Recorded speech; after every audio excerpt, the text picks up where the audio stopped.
ये सवाल उठना लाजमी है कि क्या भारतीय नर्स निमिषा को यमन में फांसी दी जाएगी या नहीं, क्योंकि उनके द्वारा जो कत्ल किया गया उसके विरोध में यमन सरकार और न्यायालय द्वारा साफ तौर पर उन्हें फांसी की सजा देने का ऐलान कर दिया गया है। लेकिन क्या भारत सरकार उसे बचा पाएगी, ये सवाल सबसे बड़ा है। इस बारे में आपको पूरी जानकारी देंगे, लेकिन इससे पहले आप हमारी इस वीडियो को लाइक कर लीजिए, शेयर कर दीजिए, सब्सक्राइब कर दीजिए हमारे चैनल मोजो पत्रकार को। नमस्कार, स्वागत है आपका मोजो पत्रकार में। मैं हूं आपके साथ उद्देश्य मंगल। आपको बता दें कि यमन के एक नागरिक की हत्या के लिए अदालत की ओर से सुनाई गई मौत की सजा का सामना कर रही भारतीय नर्स निमिषा प्रिया को राहत दिलाने के प्रयास में सबसे बड़ी मुश्किल उसके खिलाफ लगे आरोपों की गंभीरता है। सूत्रों ने ये जानकारी दी कि प्रिया को यमन में 16 जुलाई को फांसी दिए जाने की आशंका के बीच उसके परिवार और राजनीतिक दलों और संगठनों ने भारत सरकार से उसे बचाने के लिए राजनयिक प्रयास करने को कहा, लेकिन बात इतनी नहीं बन पाई है।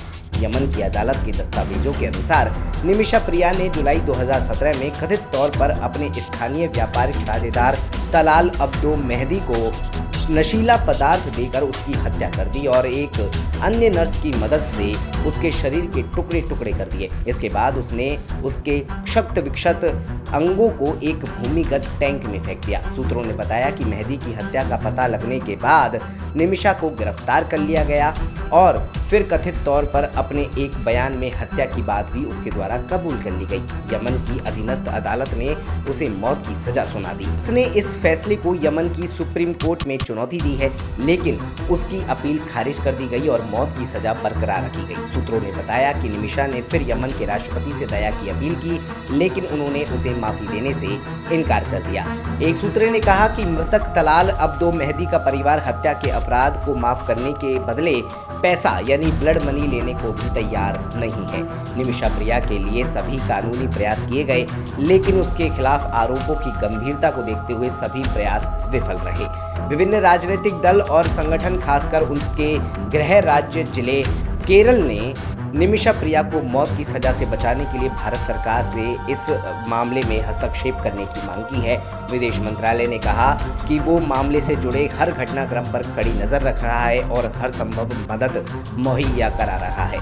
इस बीच भारत का सुप्रीम कोर्ट सोमवार को उस याचिका पर सुनवाई करेगा जिससे केंद्र को भारतीय नर्स को बचाने के लिए राजनयिक माध्यमों का इस्तेमाल करने का निर्देश प्रारब्ध हो सके, अनुरोध किया गया है।